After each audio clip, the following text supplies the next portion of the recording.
Hello and welcome back to another episode of Should talk. Sorry, I was going to do a little Should Talk. Talk. Sorry, that was very out of tune. Nice. So, we've got a bit to talk about. We have. First of all, why weren't you here last week? There are no excuses. I had a very good excuse last week. I had a cut on the back of my neck, and over the course of about 4 hours, it turned into a really big infection.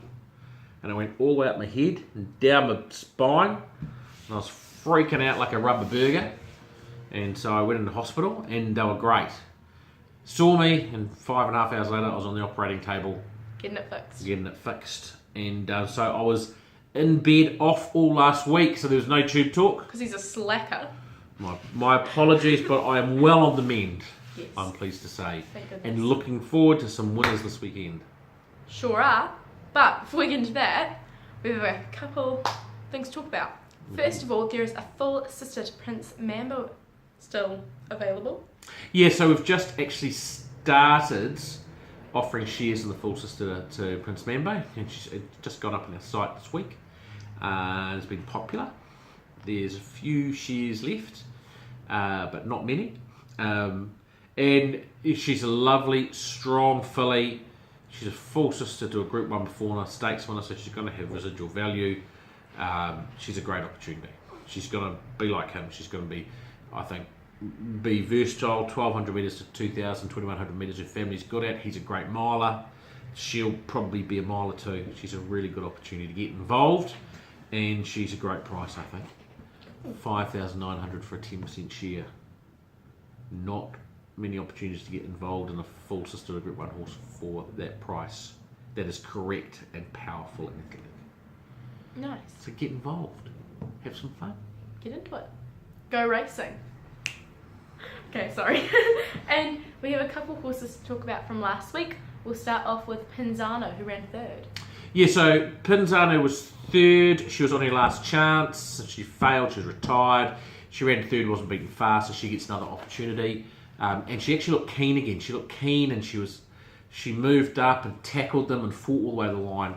So she may have found a bit of a lease of life. So she's also dropped in grade, which has helped. So she'll go on the 23rd of September for a $22,500 rating 65 race at Riccarton Park.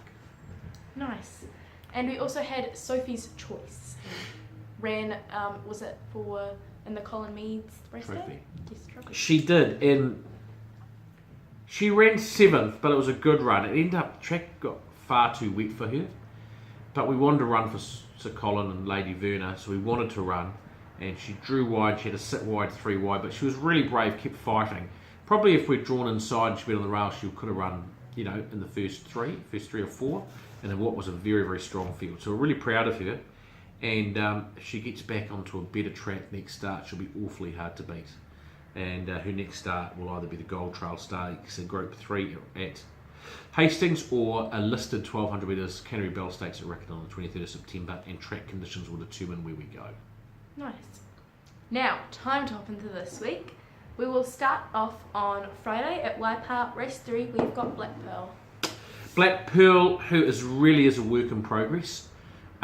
She's got a lot of ability, but she's just working things out, and at different points of the race she'll drift or hang off, and then she'll finish off strongly, and she's still working things out. So she's a work in progress. She's got the outside barrier. She's going to go back to last. It is a Pearl bonus race, so it's a $12,000 race with a $10,000 bonus, so it'll be nice to win. And we'll just have to hunt up through them and look for gaps. And if things click, she can win. And if things don't quite click, then she can still run a nice race, but she's got a lot more to come, and we've just got to keep working with her. Mm-hmm. And Danielle Johnson will ride. Sorry. On Saturday at Ellerslie, race 6, we've got No More Tears. We do. And No More Tears ran the Foxbridge Plate last start. Her form looks very bad, but she's actually been running in Group 1s and Group 2s. And she travelled up nicely, got a bump on the turn, and just sort of paddled away. So we'll put her back into a rating 85 race. She's got a good weight on. Danielle Johnson back in the saddle, just to give her a bit of confidence. She likes Ellerslie, she likes the distance. The only question mark is the heavy 11 track. She preferred it a bit better than that. But she's barrier 5 and she's got every opportunity to run well. Nice. Also, Sophie, before we talk about Wanganui, I'd like to talk about Rosehill, race 3. We have Elward running, who's won his last 2 starts. He's entered for the Caulfield and Melbourne Cups, and he is one of the top 3 favourites of the Metropolitan. Whether we actually get there with him or not this year depends on his development. He's certainly got the ability for those big races. So he runs over 1,800 metres at Rosehill. Hugh Bowman on board. He does have 59.5 kilos to carry, so it is a big weight, and he is dropping in distance, so he's vulnerable. He should get a nice run in midfield, and if the speed's on the race, he'll be very hard to beat. If it's a sit and sprint, it'll make it harder for him with the 59.5, and he might just need a good part of the straight to really get up as he's dropping back in distance. But he's a very smart horse, and he's an excellent chance on Saturday of making it 3 in a row. Nice. And now back to Wanganui. In race 2, we have got Thorne Bass. A doubtful starter. He's drawn barrier 1. The distance is fine, but the track's a heavy 10, and it looks like it might end up being a heavy 11 because he's rain due, and we've been trying to get him onto slow tracks because he's just, his sprint and things is nullified by a heavy track, so he's only 50-50 to run. If he does run, it's going to be Hayden Tinsey rider going to have to try and get him off the fence and find a nice part of the track. For him, his work's certainly been good enough that he can run a good race, but as I say, we prefer him on a slow track. We may scratch him and he may wait for Awapuni the following week. Mm-hmm. Also at Wanganui, race 4, we've got 2 runners, but we will start off with Mighty Solomon. Also a doubtful runner. We want a dead to slow track for him, and it looks like it's going to be heavy. So he went around the heavy track in the Foxbridge Plate, was a bit unlucky. Troy said he was going super. He just couldn't get out when he wanted to, but he's not a heavy track horse. So there's another race for him on the 23rd at Hawke's Bay over 1,200. If it's heavy, we'll scratch him. If he runs, even though it's going to be a heavy track, his class will take him a long way and he'll be a winning chance, but likely to be scratched. Mm-hmm.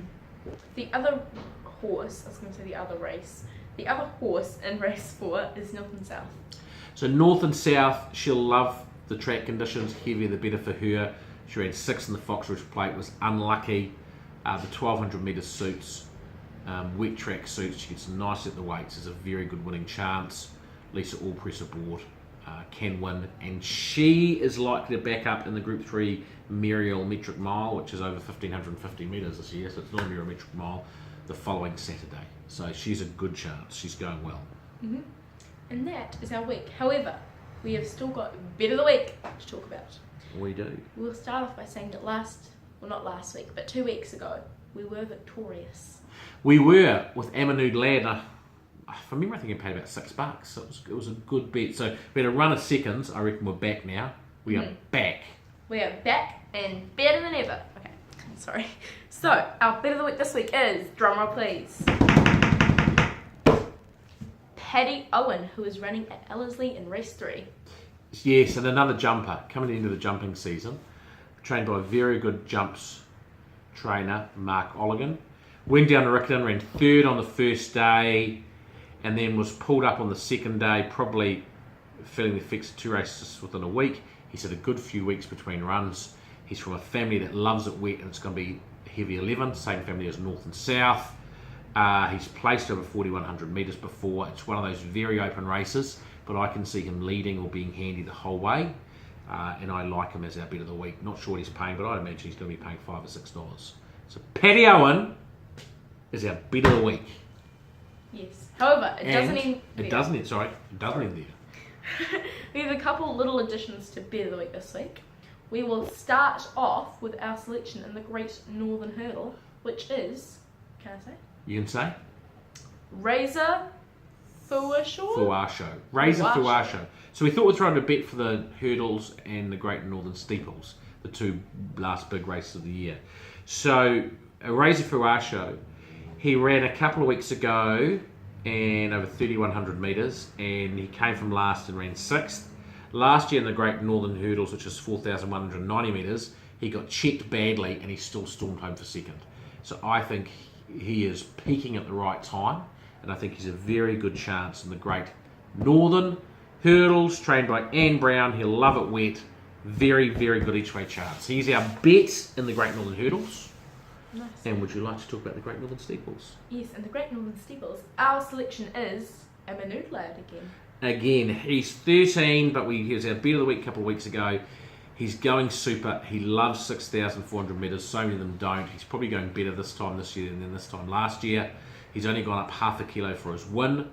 Uppercut will be a chance. It's won the Grand National this year and last year, but I think he's just suspect at the 6'4". And Wiseman says an up and comer, but he might just be suspect at that distance too. So I think Amanute Lad is a really good bet, probably at $4 or $5. I think each way in the Great Northern Steeples. And that is Tube Talk For another week. Thank you, Sophie, and we'll see you next week. See you next week. Bye. Bye.